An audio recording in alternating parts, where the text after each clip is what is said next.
bandiraɓe on calminama kadi on beltanama no fewi eɗen waɗɓe abonné e oɗo chaîne KHF on bismama hande jimmi hollude on ko paramètre téléphone ngaji ɗi tawa aɗa wawi wadde hen langage ɗemgal maɗa an e hoore maɗa.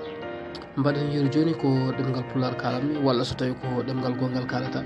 sa yiiɗi wadde ajouté e dow téléphone he mbaɗa ajouté ɗemgal maɗa hoore mum tawa so tawi a ari clavier he watta namnade ewa ɗemgal ma ngal sa fuɗɗima windude ngal tan holluma ɗemgal ma ngal ara daro. mi hollo on ɗo yiru ɗemgal pular joni en jahan e nder paramètre nokku biyeteɗo paramètre o walla mbiyen won hen téléphone ngaji kadi mbiyeɗo réglage. so jeehi to réglage to o réglage o nani en garan oɗo woni réglage o sen piyi dow réglage o naten sen naati nder hen jehen nokku biyeteɗo dictionnaire walla mbiyen nokku saisie de langue ou ɗum tan woni oɗo nokku oɗo daara langue et saisie. donc en natan langue et saisie sen naati langue et saisie mbaɗen patienté seeɗa sa daari bindol go'o ɗiɗi tataɓol ngol c'est à dire ngol ɗo bindol voilà dictionnaire personnel. sa naati nder dictionnaire personnel donc aɗa wawi wadde choisi mbaɗa ajouté ɗemgal ma an hoorema hayso ko ɗemgal pular walla ko wawi wonde foof.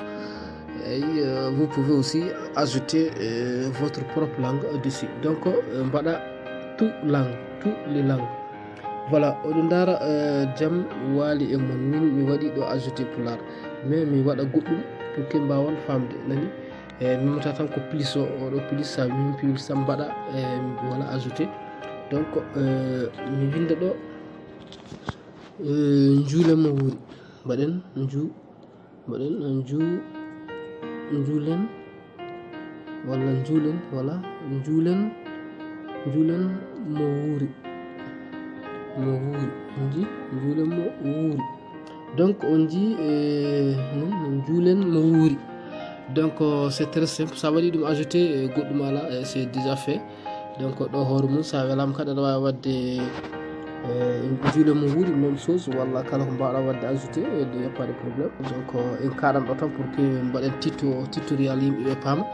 donc en kaɗan juulen mo wuuri donc en jaltan c'est déjà ajouté voilà juulen mo wuuri c'est déjà ajouté. donc en jaltan jehen e clavier par exemple sen jalti jehen clavier par exemple jehen hayso ko par exemple en ƴimen tan hay ɗo mbawɗen yaade foof walla so tawi portable mo ko baɗɗo déchargé vraiment mais mi aran mi hollo on tan beele mbawon famde.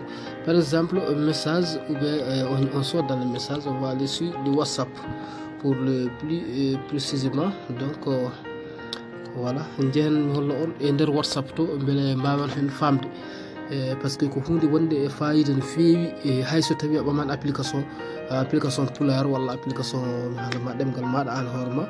donc c'est très simple, il suffit seulement ma an hoorema mbaɗa ɗum ajouté e ɗemgal maɗa an hoore maɗa. donc so en gardidani en mbaɗanni taf so iidi fo mbaɗen juule mo wuuri onon koye mon on jii no windorno to juulen voilà juulen mo wuuri tan. donc c'est déjà fini juulen voilà juulen mo wuuri. donc mbaɗa envoyé.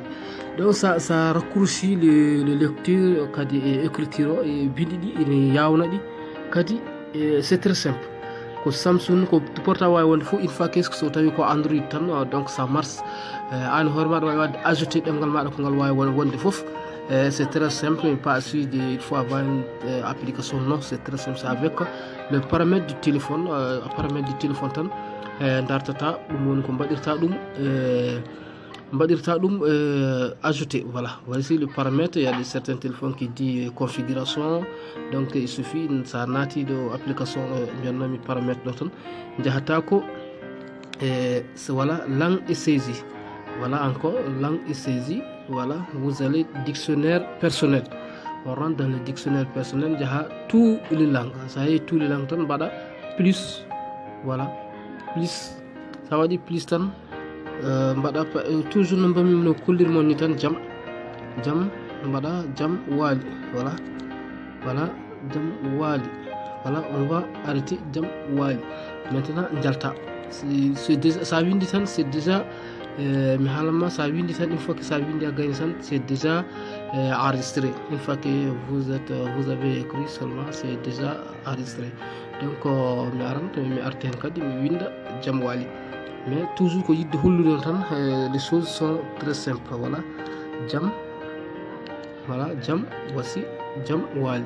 Donc c'était ça. nden noon musidɓe tedduɓe on beltanama no feewi e caggal joni ma en gartu hen beele mbawa wawde famminde on ha pamon.